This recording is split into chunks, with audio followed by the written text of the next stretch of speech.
I'm Esther Kustanowitz, and my favorite thing is Star Wars. Welcome to the Finding Favorites podcast, where we explore your favorite things without using an algorithm. Here's your host, Leah Jones. Hello, good evening. If it's evening where you are, this is Leah Jones. I'm the host of Finding Favorites. This week on the podcast, today is Sunday, July 26th, and we are going to be diving into a conversation I had on June 30th, with Esther Kustanowitz. Esther is a writer and journalist based in Los Angeles, and we have been friends going back to the earliest days of Jewish blogging. So we probably met online in 2004, 2005, met in person soon after that at a blogging event that I got to organize for One Voice, which was a peace-seeking organization, an Israel-Palestine two-state solution organization. Back in the day, I got to organize an event for One Voice with Ariana Huffington and Craig Newmark at a little cool space in Manhattan. And Esther was on the list, and that was the very first time we met in person. We've been friends ever since. We see each other sometimes when we're traveling on the Jewish conference circuit. And if I'm ever in LA and she's ever in Chicago, then we make a point to have a meal or more together. Esther, like I said, she's a writer and journalist. You can catch her at Leah, which is a Jewish learning conference. She does a lot of classes called TV Gone Jewy, where she explores the increase in Jewish representation in TV and movies and media in the last few years. So that's a lot of what you can find her talking about at conferences, at virtual conferences, online, in her podcast called The Bagel Report. So when I asked Esther to join me for this podcast and talk about favorite things, I've been in her house, I've seen her BB-8 collection, and I had a suspicion Star Wars would be the thing that we talk about. It's nice to have an excuse to get on the phone with a dear friend and talk to them for an hour or more. This was probably 90 minutes that I cut down to an hour for this podcast. So know that Esther had a lot more to say, and I'm trying to respect the format of a 1-hour podcast. So there were really wonderful extra commentary we talked about the hero's journey, origin stories, but there wasn't room for everything in this conversation about Star Wars. I hope that everyone is still able to stay home and stay safe. Keep washing your hands, keep wearing masks, and keep those indoor hobbies going. Have a great week.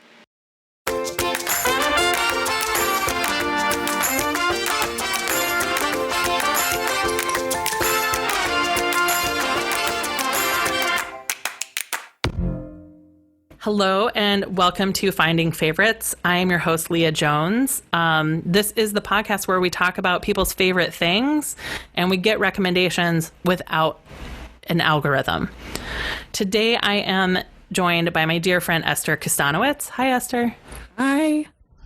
I'm now going to embarrass Esther by reading her bio in front of her, but it's not embarrassing because she's amazing and she knows it. Esther Kustanowitz is a writer, editor, and consultant. She is a regular contributor at the Los Angeles Jewish Journal and at the J, which is the Jewish Weekly of Northern California. You can find her on iTunes and Stitcher and all those good podcast apps, where she's a co-host of The Bagel Report, which is a podcast about Jews and entertainment. And she is a casual scholar of #TV Gone Jewy. You can find her at Lee Moods, both online and offline, around the world, helping us talk about the best moments in the increase of Jewish content on TV. She was the founding editor of Grok Nation and has written all across the internet. And you can find more about her at estherk.com or on Twitter, where she is known as Esther K.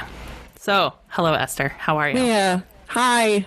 It's so good to be here with you. This is so long overdue. You're starting a podcast. It took me a while to land on a topic. So, but yeah, I'm excited. I'm excited to join the world of the podcast hosts. It is a glamorous world. I hope you're ready. It is glamorous indeed. How are things out in LA? How are you getting through these quarantine times? This time is like, it's like nobody's really okay. But among the people who are not okay in the world, I'm one of probably the more okay. As somebody who was a freelance writer and consultant beforehand, I am not mourning the loss of an office because I never really had one. It's all virtual office. I'm good at, kind of carving out time in my life to do my work, so the WFH, work from home nation that is all like having trouble adjusting, that really isn't me. I've always been working from home. And my health is good, thank God. And, my family so far seems to be healthy and safe. And so, at this point, like that's the base, the Maslow needs are taken care of. It's like shelter, fine. My work's been good and even increasing during this time as people try to figure out, content needs and how they want to communicate. And as a journalist, reporting on things in the world that are happening. I'm not the person who's going to report on the newest medical advances or who's going to get this vaccine first, but like I'm really more of a reporter on human response and reaction and culture and how those elements respond to crisis. So to be in that business and to be able to bring those stories to people and various news outlets is a privilege, and I'm very lucky. Is there a story that you've reported on that has been like the most surprising for you so far? Well, I'm always impressed when people are managing to pivot in new and exciting ways. That's kind of become the official word of this time is pivot. I have a friend who runs a bakery here, BB's Bakery. Is that the one? I think you maybe posted. They did cookies, smiley face emoji cookies, wearing masks. Yes, exactly. I mean, they've been doing like a number of pivots. I mean, at the core of it all, they're still just a very small neighborhood bakery that specializes in Israeli kind of food. But, they've kind of, because the owner is like very creative and is good with a pivot. He started creating make your own cookie kits at home so that like parents have an activity to do with their kids. Similarly, pizza kits. He's got like muffins, chocolate chip muffins double chocolate chip muffins that were apparently a recipe from Camp Ramah. So all the Camp Ramah people who can't go to Camp Ramah because it's closed are actually buying the the muffins, which are basically cupcakes. I mean, they are the same, right? Basically. I think that once you make it a double chocolate chip muffin, it goes into cupcake territory. I feel like if you threw any fruit in there or any like whole grain oats, you could call it a muffin. But as soon as it crosses over a sugar and dessert threshold, I don't know. I bet there's secret zucchini in it. I know. I mean, yeah, my mom used to make that like zucchini bread every once in a while, and people would eat it and love it until they realized that it was made of zucchini. Yeah. Anyway, this bakery is, I think, doing really well. Like you said, they have these mask cookies, and I don't know if they're doing really well, like they're thriving in quarantine. It's still like really hard to run a business. But I'm always impressed at the enthusiasm behind the mini pivots that are trying to help get through a time, and also by the community response to something that's beloved, and trying to help somebody out. So I like stories that kind of follow that, where everybody acts with the best of intentions and what is returned to them is love and acceptance. And that's not every story, obviously, but the ones that are, I think, are very important now, because there's a lot of negativity out there in the internet, in the streets, and everybody hates everybody for everything. And so like when you can find these moments where it's just about love and support, I think those are really moving stories. I love it. Yeah, I live down the street from a really popular brunch spot, and they have they've put up a sign. They're like, we are not reopening indoor seating. We're sticking to carry out. And this is their big pivot. I mean, this was a place with like a 45-minute line. I was part of the solo diner crew. That was able to get in on the counter. They were able to turn over solo seats on the counter really quick for us. But yeah, their pivot to saying like, we're not going to try and pretend that it's safe. We're just going to stick to carry out. in other neighborhood spots that are really trying to figure out, like, how do you make it work? And it's been remarkable to see the creativity shine through on how local businesses are making it. This is like unlike any other time that I imagined that I'd be living through in my life. And, I think about my nieces and nephews and like what they're experiencing. And I feel like for the most part, their parents are helping them keep it normal-ish. But how normal can it be when they're spending their entire school year at home? Or, my brother's, one of my brother's kids are in Israel.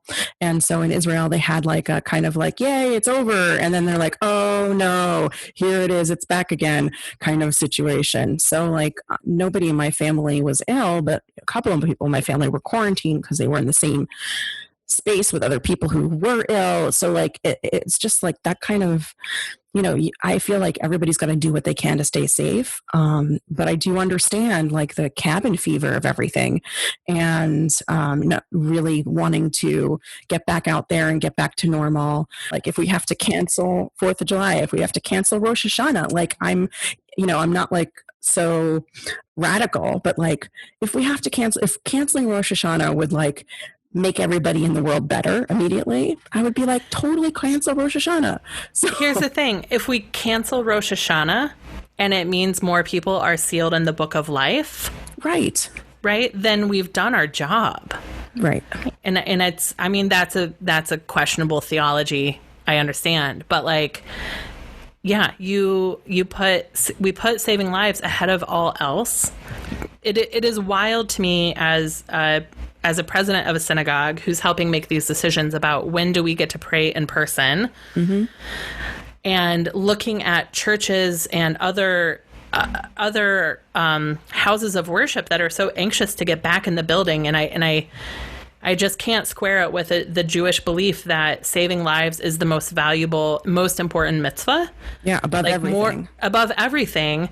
It makes it a very easy decision to make, to say the lives of my congregants and the communities they live in is more important than in-person prayer at this time.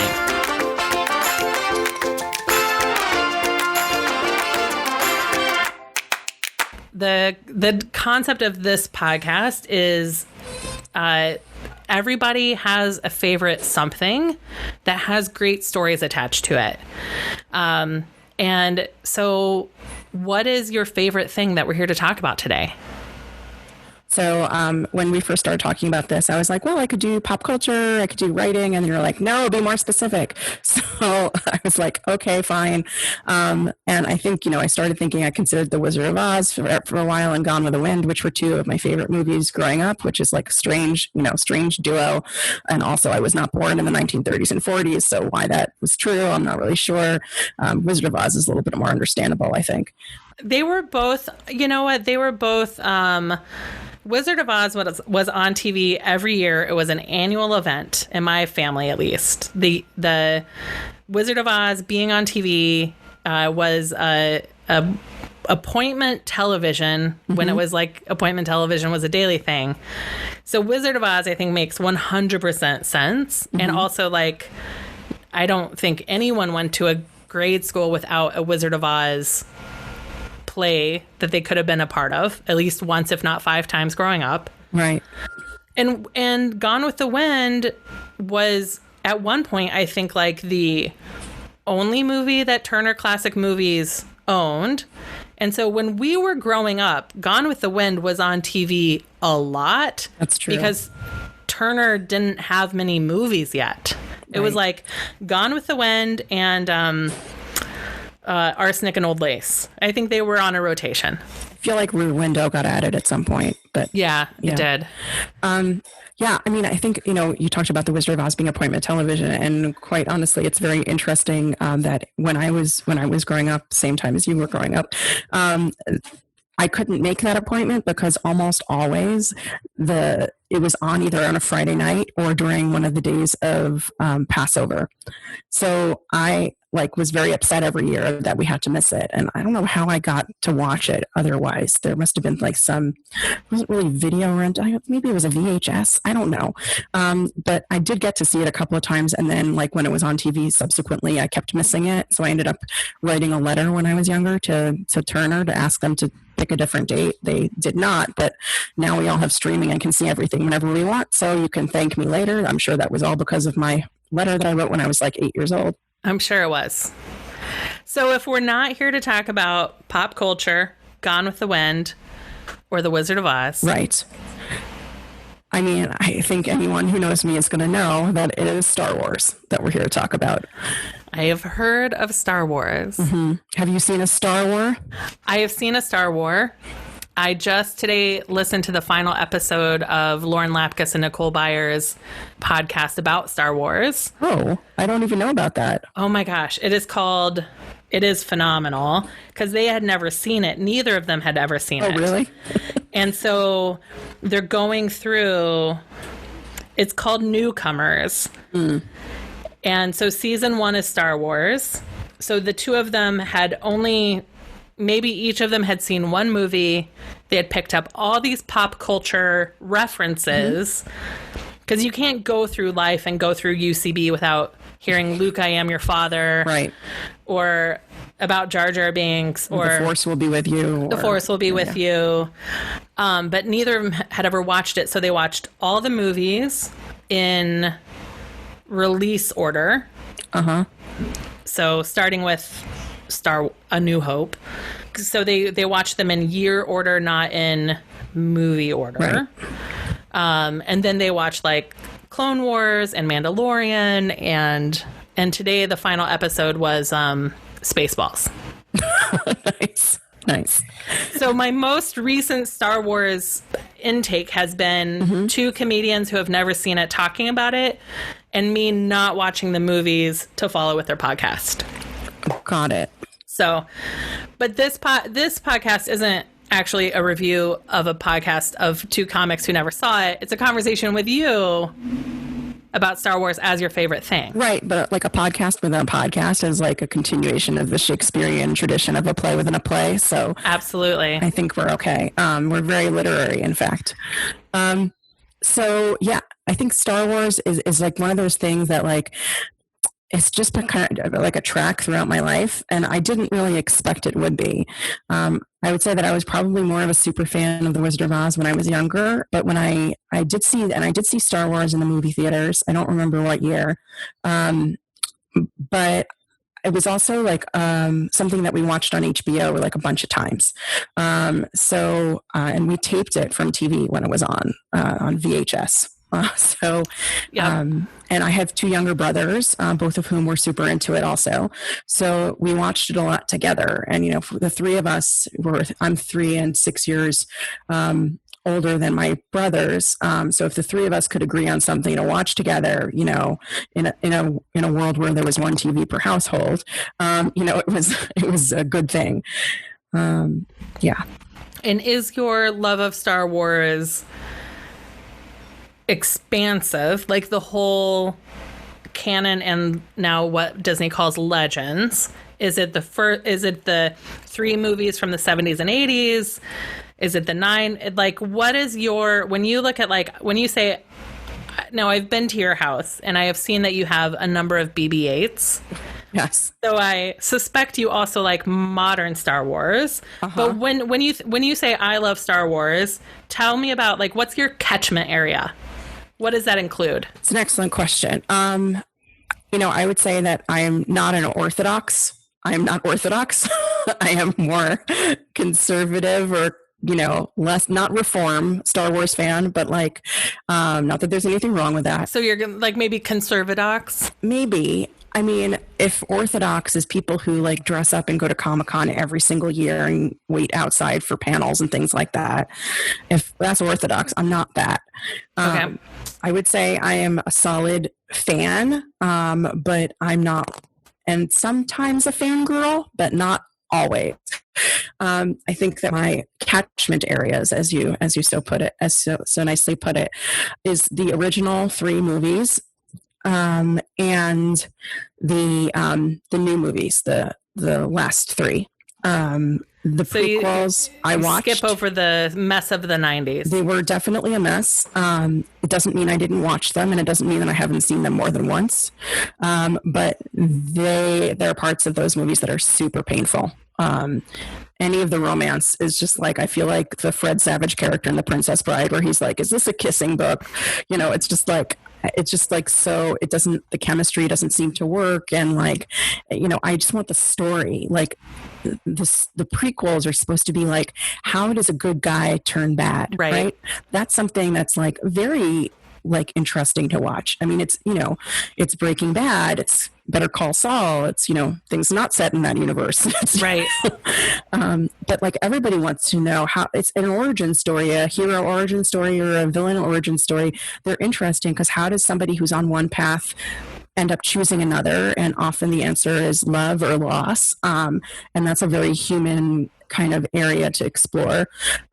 So I appreciated that part of it, but like there are parts of it that just seemed like too much. If you also look at just in terms of the chronology of those movies, the first set of movies, started in 1977, came out in 1977, 1980, and 1983. Yep. And then, like, I don't even remember, sometime in the 90s when the prequels came out. And it was a solid 10. It was at least 10 years between.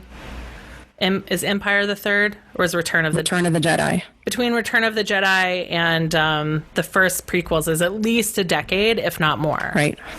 Yes. And like, it's so funny to think about a decade because I feel like as I get older, a decade means less and less. And also now time has no meaning. So I don't know how that's going to shake out. I have no concept of it. We've been home since March and it is June 30th. Time has, there's today, tomorrow, and the past. That's all I can handle right now. Let's go back to. Look, it's all part of the way we live and think now. Like we're very easily distracted by our predicament. But back to the prequels. So like when those movies came out, everybody was super excited. But one of the things that didn't match was now Lucas had all of these like technical things he could play with to increase the quality of the graphics. So like it looked like it was shot like it was more intricate and more busy in the background, and there was a lot more like space creatures, and because everything was done digitally, which they didn't have the opportunity to do with the first trilogy. So that also was kind of like a tonal mismatch. Now he had the toys, he wanted to play with them, which I get. Right, because the prequels were shot 10 to 15 to 20 years after the original movies. Right. But they are set 20 years, 20 years before. Yeah. Yeah, about 20 years before. So, like, it doesn't make sense. It's like saying, I guess now from the year 2000 to now, right? So that's the span of time, and technology in that time is probably less stark in terms of the changes than from 1980 to 2000. So I don't know. I mean, look, my analysis is very non-scientific, but it's just in terms of how it made me feel and how my observation of it was that it was a tonal mismatch. Right, because there were things. So in today's finale of Newcomers, Nicole and Lauren had on the actor who played Jar Jar Binks. Yes, Ahmed Best. Yes, and he's the first person to ever do motion capture for a movie. And he talked about being on stage or on set with Frank Oz, who was playing Yoda with a puppet.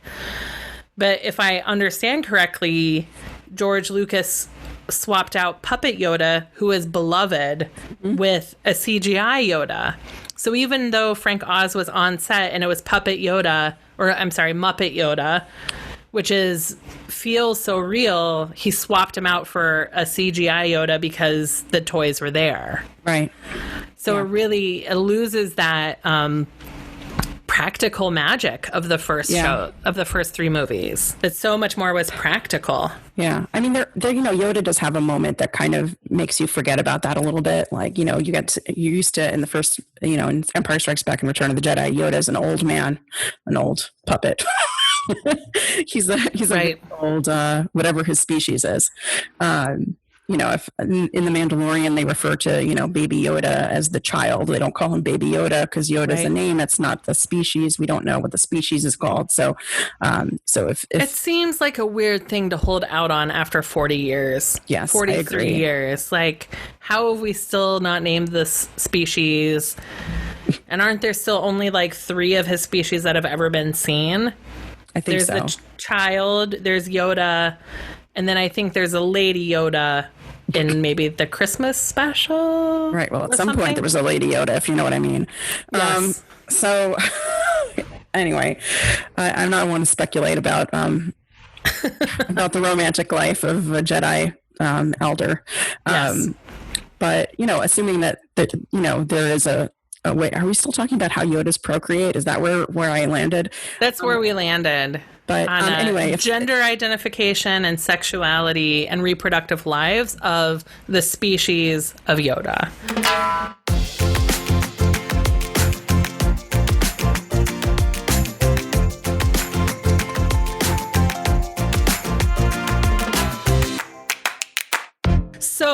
So your catchment area, your world of Star Wars are the original 3 and the modern 3. Right. Are there any books, comic books, TV shows, animated TV shows in the mix for you in addition to those 6 movies? Thank you so much for asking. Yes, there were, but not until later. I think that one of the things that as the franchise started to kind of tilt toward the finale of the Skywalker saga with the final 3 movies. There have been cartoons. There's been Rebels and the Clone Wars, which it continued the story of that world, of that universe, the Skywalker kind of centered universe. And I didn't really get into those so much. I saw a couple of them on a plane, and one of them was really, really good. It was had deep story and emotional pathos and real real character dilemmas, and the other one was just kind of droids being idiots. And I spoke to a friend of mine who's who's an expert on both of those series, the Rebels and Clone Wars, and she says that there is a mix of those episodes. So if you just watch a couple of disembodied ones, you could end up with droids falling on their faces and then people laughing at them, or you could end up with somebody who has to save the galaxy and doesn't know if he's worthy. And that's, so, or a Jedi has to betray her master and doesn't know if she can do it, but she knows she has to. So, and that there are more women characters. So it's a question. I haven't really delved into that because I don't know. I guess maybe it's the format. Maybe if it was live action, I would have gone through it quicker than a cartoon sure. or animation or whatever. But a friend of mine also turned me on to the novels, and it's not like I know them all by any means, but there were 2 that I read, which are kind of Leah focused, she's always been kind of a touchstone for me in this series because, she was a brunette princess who didn't take any crap from anybody. She was a senator also, so it's not like she was just a princess who had her hair up in the, in the buns, some sort of, she's got 2 buns. We know that very well, and she did occasionally have princess hair, but it was more in the way. It was less part of who she wanted to be and more of who she had to be by position of her rank. And so I always wanted more Leia, she literally rescues everybody in the movie, all the time. Yeah. She's the Hermione Granger of Star Wars, or who was Inspector Gadget's niece, Penny, I think. Right? The smart brunette, the smart girl who saves other people, and then the guys get the glory. That's right. It's a fantasy. Right. Where that happens. That's not real life at all. Right. Did that register as sarcasm? I hope it did. Hope it registered as dripping in sarcasm. It was dripping. Okay. Yeah, just checking. Totally. And I think that part of that is the character, but part of it is also Carrie Fisher and who Carrie Fisher became after the movies. And, you know, the sharp, snarky, independent writer who just like kind of told Hollywood to go F itself at various points. Obviously, she had a lot of drug problems also, but she was a brilliant writer. And yeah, wasn't she the person who saved scripts? Like, yes. Wasn't she the person you hired to save a script? Yes, exactly. Yeah. I don't know the whole list of the ones that she did because she's not credited on a lot of them. But certainly, you know, Postcards from the Edge was about her and her relationship with her mother. And she did some work on that. Became friends with Meryl Streep. And then Meryl Streep, when she was at the Oscars, the year that Carrie Fisher died, quoted her. As one of the things she likes to say is take your broken heart and make it into art. And so that was just always kind of like a beautiful phrase that I've kind of held on to ever since Carrie died. And also, you know, Carrie Fisher was in another one of my favorite movies, When Harry Met Sally, and she's just so good in it and like iconic, really. And to have like those two roles, even though they're not the same at all, but to be such a, you know, just such an icon in the time that she had on Earth. She truly phenomenal. Her role in When Harry Met Sally is one of the best B plot roles of any rom-com. You're right. Really, you're right. I know you're right. I mean, yes. What? I've never quoted anyone to anyone before, and now I've quoted you to you? Right. Isn't that crazy? Don't you think that's crazy? Yeah. Oh, look, I was looking for a red pump. Such a phenomenal actress. Exactly. And, I mean, even to her last parts, she was in, is it Catastrophe? Is that the... Oh, so good, yeah. Beautiful. And how they wrote her death into the series was, and gave her a public funeral that she deserved was phenomenal. Yeah. I was really heartbroken by the loss of Carrie Fisher. And like, you know, I think that there are people in my family who are like, it's just a celebrity. Like, and I was just like, you don't understand. She meant a lot to me and I can't explain why. Although I think I am actually explaining why. Yeah. Did you ever get to see her? I mean, cause you're in LA. Did you ever get to see her on a panel? No, not really. I mean, she would go to Comic-Con. I mean, when she had to, I think. But, you know, I mean, there's a whole, you know, she has a very mixed, I speak of her in the present tense because her writing was after her to tell us exactly what she thinks. But she had like a very mixed feelings toward Star Wars. And she had a whole show where she talked about it. She called it Wishful Drinking was the name of the show. It was an HBO one-woman show. And she talked about like all of the, you know, like sex dolls and slave Leia outfits and all of that stuff that was made with her likeness. And, you know, obviously she didn't look like that. She looked like that when she was 18 and 19 and 20. And then she didn't look like that anymore. And so like, if you can imagine what the internet would have done with that, it would have been rough. And she said, even when she was hired back for the final 3 movies, when she started going on talk shows with her dog, Gary Fisher. Yes. When she started going talk shows with Gary, she started talking about how like, she's like, it's great that they want to hire me, but they only want to hire like 3/4 of me. And so that then she would have to go on a massive, you know, reduction diet in order to lose enough to play the character that she already was, you know? Yeah. So that was, you know, but she always kind of like gave a big F you to Hollywood, which is just it's always very brave when somebody can do that. And I think that, you know, she, so when you asked me before about like what is in my area of influences, 2 books that have come up that I didn't know existed until I kind of had this, I had my interest in Carrie Fisher and in Star Wars renewed in advance of the new set of 3. It was a book called Princess of Alderaan, which was a prequel to Star Wars that explains when Leia was like, 16 and growing up on Alderaan and expected to be the princess, and her relationship with her parents, which, as we know from watching the movies, they're not actually her birth parents, but she has love for her father, and then that kind of like imbues the whole explosion of Alderaan scene in Star Wars and A New Hope as like actually more meaningful, because we had never heard of Alderaan until that moment. We just know it's her home planet. So this kind of builds a whole life and society on Alderaan that she is responsible for taking care of as a princess, but also as a senator. And she does a lot of diplomatic missions. So, it's like you got a little bit more of it was still like core Leia, kind of like not dissolving into a puddle when she likes a guy, it was still strongly Leia. Like she felt something, but like it wasn't like it didn't paralyze her or render her unable to fulfill her mission, So just, I really just think that was remarkable. And then there's a book called Bloodlines. Both of them are by the same author, Claudia Gray.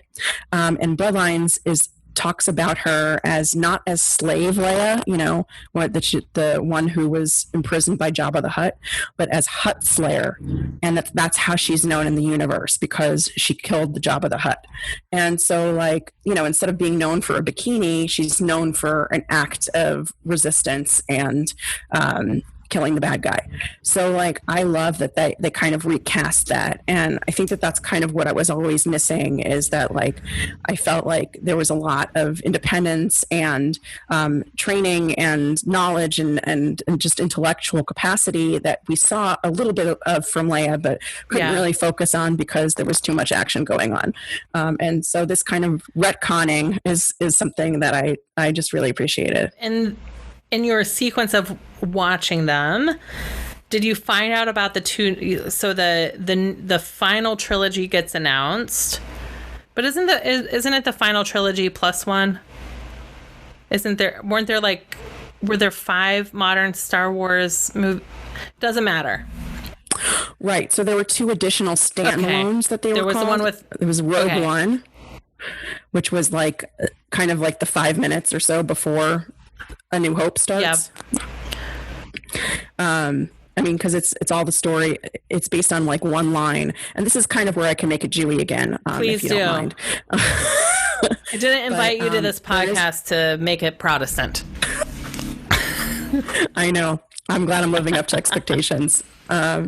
So there is this one line in the original Star Wars in A New Hope where they talk about how, thousands of people died to get these plans to the rebellions, to the resistance. And Rogue One is the entire story of all of those people who died, and well, not all of them, but like the core team that got the plans and delivered the plans. So it's the Mishnah? So it's basically... It's a midrash. Yeah. Yeah. So that's what it is. It's like, who were these people and what did they do? And how did they get the plans to where they are at the beginning of A New Hope? So that was interesting. And that was kind of, I really liked it. They did use like a CGI Princess Leia at the end, which I wasn't a fan of. It was like the uncanny valley. It didn't look real.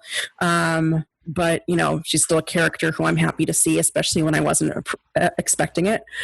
So that it packed an emotional punch, but it was also kind of like made me feel weird, like a little bit queasy. But yeah, I think at that point she had died a couple of months, Carrie Fisher had died a couple of months before that. And so I felt like, it was good to see her again. So I know that's weird. But like my I feel very connected to her apparently. So what I meant to ask before I fact checked how many modern movies there were was, so you have these 2 novels. You've got Princess of Alderaan and Bloodlines and the modern trilogy. What was your order of encountering the books and the new movies? Did you read these books, get a new understanding for Leia, and then go into the modern trilogy, or like maybe they came out and overlapped?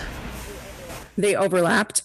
They were supposed to provide you with some kind of background in advance of The Force Awakens. So that's kind of when the first new movie.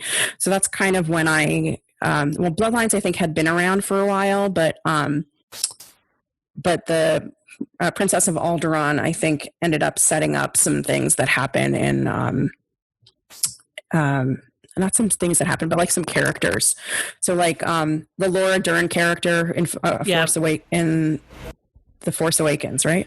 Yeah, she's got like purple hair, and she's the one who saves the ship and gets everybody else off the ship, right? Or she tells right. Oh, so yeah. Your plan was dumb. I told you your plan was dumb, and now I have to save you by dying. Yeah, I think it's The Last Jedi, actually. I think it's the middle movie. But yeah, so Holdo appears in as one of Leia's friends from growing up. So to understand that they have like a deep, connection to each other, that they've known each other for a very long time, that actually adds to your understanding of their scene where they're connecting and kind of communicating with one another without actually saying much. Okay. So there's a backstory, and knowing that backstory kind of imbues the moment with more emotion. So things like that I really appreciated. If I didn't have them, I would be fine with the narrative. Sure. But, having those extra shadings of nuance are important. More than you know somebody, the more you can feel for them.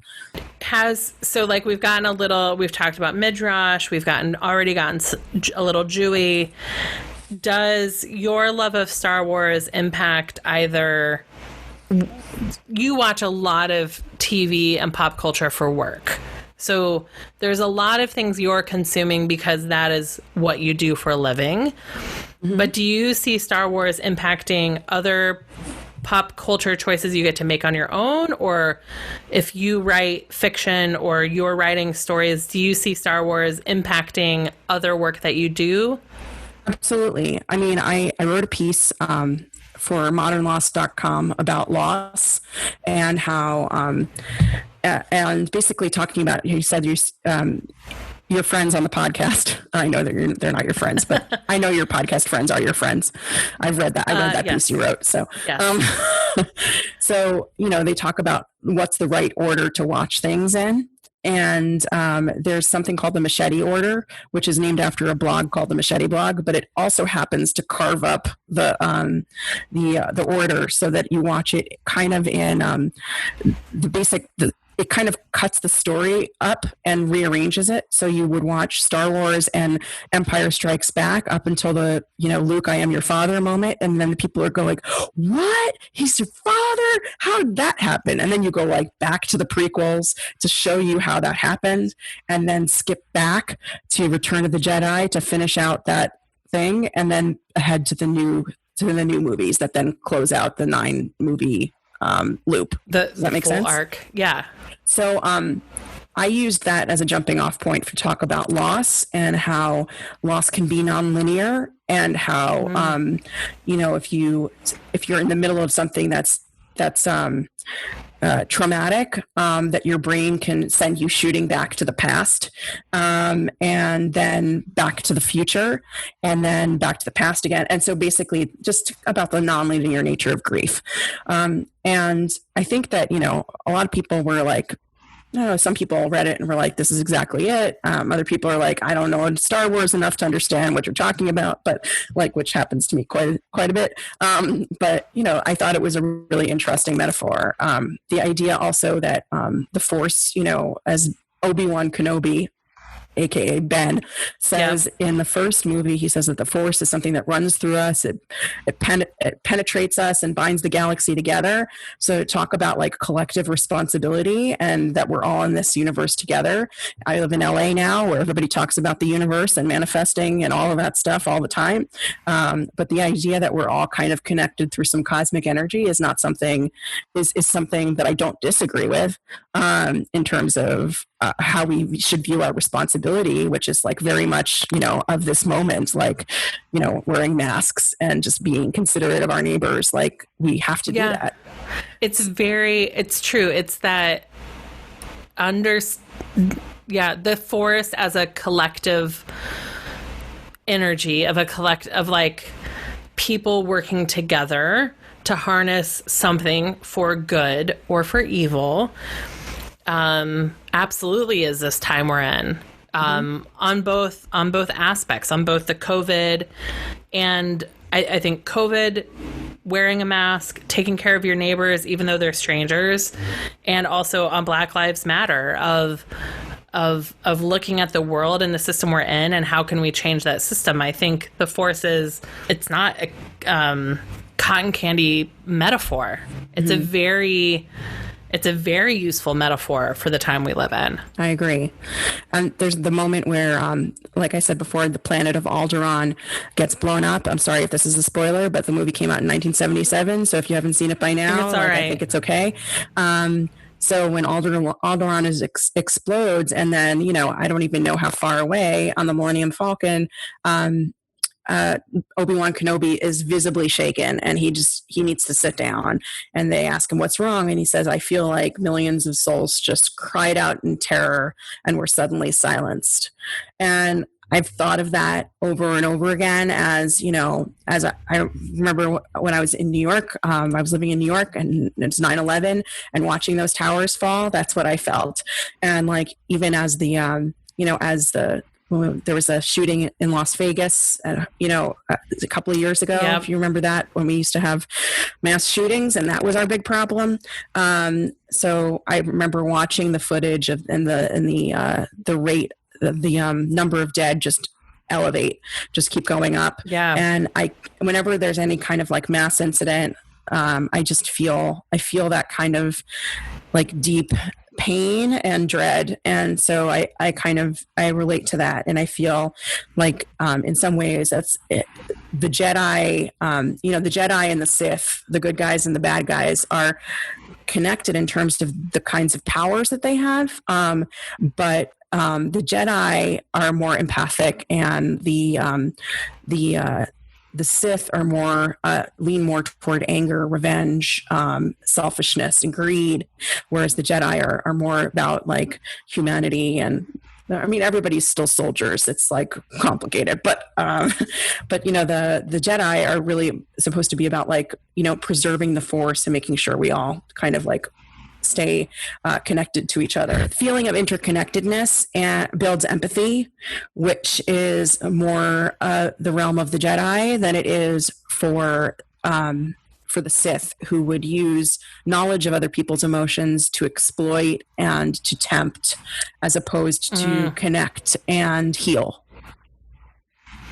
It's really, a battle of like narcissism, which is a manipulative way of living in the world, of looking at people, identifying their weaknesses, and turning that on them, that being bad. I flip the order. And the Force as recognizing people's weaknesses and trying to hold space for them. Yeah. And like allow that weakness to get stronger, or help people educate themselves, or give them the food or the housing or whatever it is they need to build on that weakness, and not manipulate it and crush the person. Right. And for each for the Sith and the Jedi, see the strengths of the other as their weakness. Mm-hmm. So like, I think it's the Emperor says to Luke, or Luke says to the Emperor when he's battling him, or 1983. So like, you should have seen this already, but I think the line is something like, your overconfidence is your weakness. And the Emperor says, your belief in your friends is yours. In some ways, friends can be a distraction. People that you love are a distraction. Luke leaves his training with Yoda because his friends are in trouble, and he wasn't ready to face Darth Vader, but he did. And so like, I think that there's all of these things that you could talk about, whether empathy is something that makes you weaker or stronger, because, depending on where you fall out on that issue, you might be a Jedi or you might be a Sith. Sorry to tell you. I wonder how many Harvard Business Review articles are about that. Like Sith versus Jedi? Or empathy? Empathy is like a gajillion, probably. But it's such a hot topic right now, the idea of empathy. And I think there's so much to learn from like the idea that are your friends a distraction or are they your strength? I think with or without Luke Skywalker, like friends are your strength. Mm-hmm.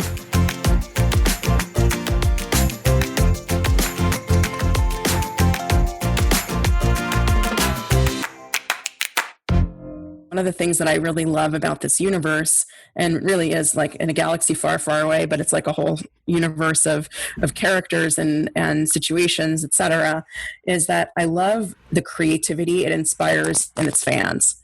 I love Absolutely. Yeah. I mean, there's this series called Looking for Leah that was all about women in the Star Wars fandom, which was really mind blowing, and just really so special, because there weren't that many women in the Star Wars universe when the first movie came out, and then as the properties have expanded, there have been many, many more women, both Jedi and Sith, and so like that's really important too, to show the balance on both sides, and pay equity at the Death Star, kind of thing.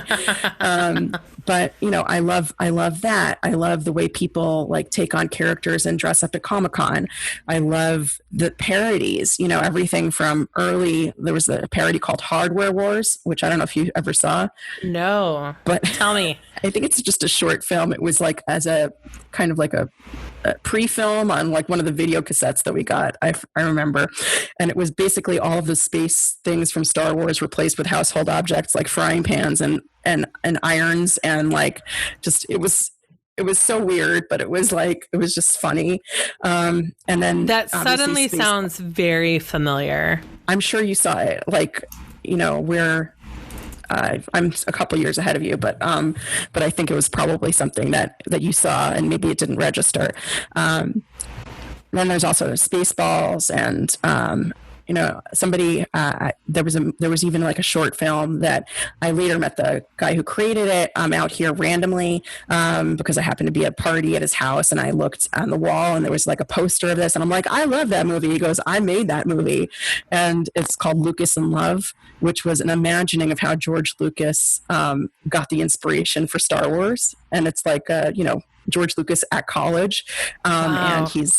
And he like meets a girl who has headphones on like I have on. He's like, and she takes it off, and they're kind of like the buns for Princess Leia.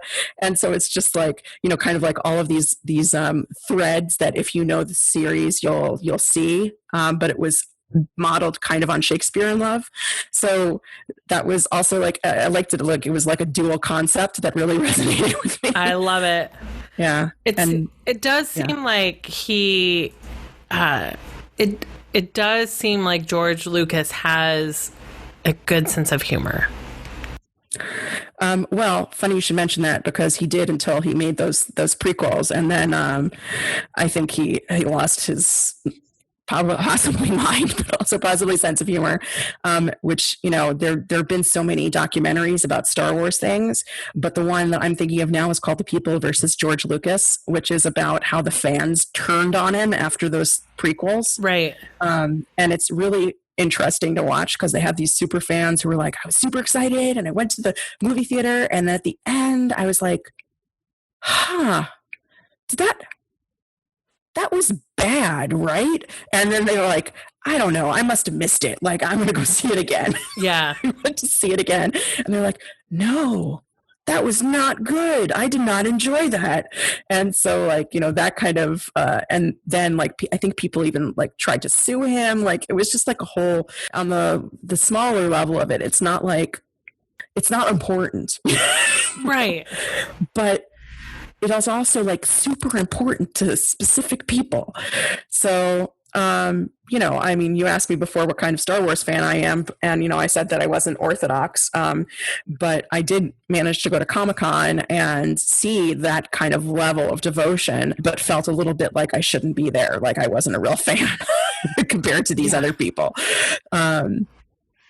But I also just have always had like these very emotional reactions to Star Wars. The John Williams score is like, it just gets me every time. I almost immediately, it's like somebody did one of those, clear, and then like just restarted my heart. Mm-hmm. It's like crazy physical sensation. So you have a Pavlovian response. Absolutely. To a John Williams score. Yeah, absolutely. And let's see. I also I was able to go to the Lucasfilm campus in San Francisco, and I was basically crying every 5 minutes. I was like so unprofessional. Like there's this fountain outside with Yoda in it, and I saw it and I started crying.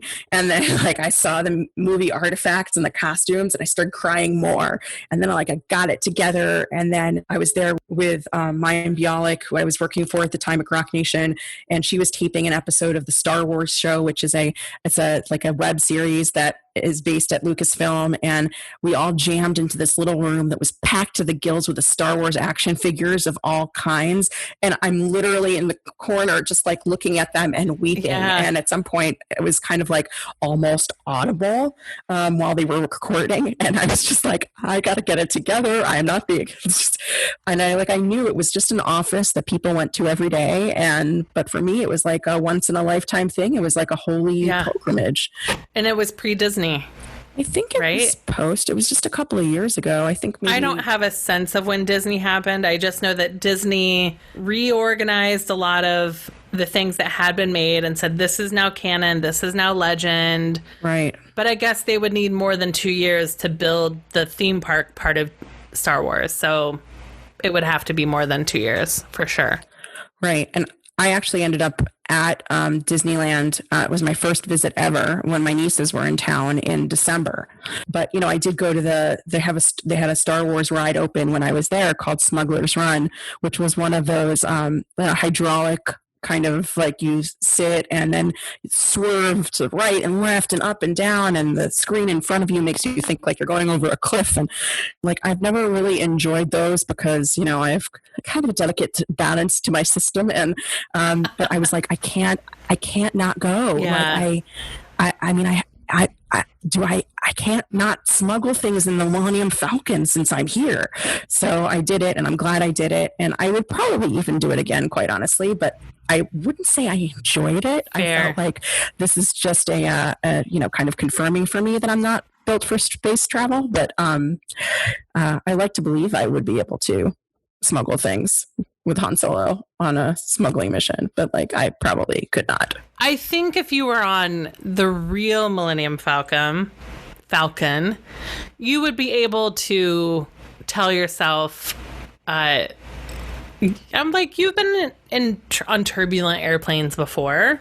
I have not enjoyed it, by the way. But I knew this was on the ground. I knew this was like not dangerous. Like that was helpful. It wasn't comfortable, but it wasn't dangerous. I'd like to think I'm a Leia, but I'm probably a 3PO. And like I kind of like being like, we're doomed. it's like I feel like I'm a protocol droid, and I'm like skilled at communication, but like anxious about and terrified about everything. I mean, it's a realistic self-portrait, I guess.